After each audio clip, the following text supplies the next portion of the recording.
oedden ni'n cerdded trwy dre gyda'n plant ni a nath rhywun ymosod arno ni. Dyw homoffobia ddim ar ben.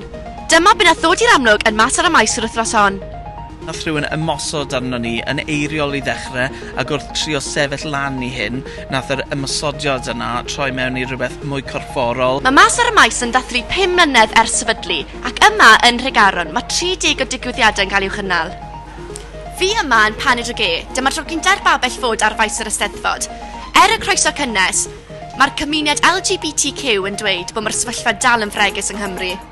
Mae yna ymosodiadau homoffobig yn digwydd, rhai corfforol, rhai geiriol weithiau, a fi'n credu nes bod gyda ni'r hawl jyst i fyw a peidio cael yn poeni am yn rhywioldeb, mae gyda ni lot o waith i wneud.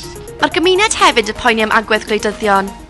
Dwi ddim yn berson traws, ond dwi'n ymdeimlo gyda pobl traws, oherwydd dwi'n gwybod be nath dynion hoyw fel fi fyw drwyddi yn yr 50au, 60au, 70au. So dyna pam dwi'n gweld hi'n bwysig iawn i'n cymuned ni, pobl LGBTQ+ i sefyll gyda'n gilydd ac a sefyll lan yn erbyn y gwleidyddion sydd yn defnyddio'r pethau yma fel rhyw fath o gêm i ennill pwyntiau yn erbyn ei gilydd.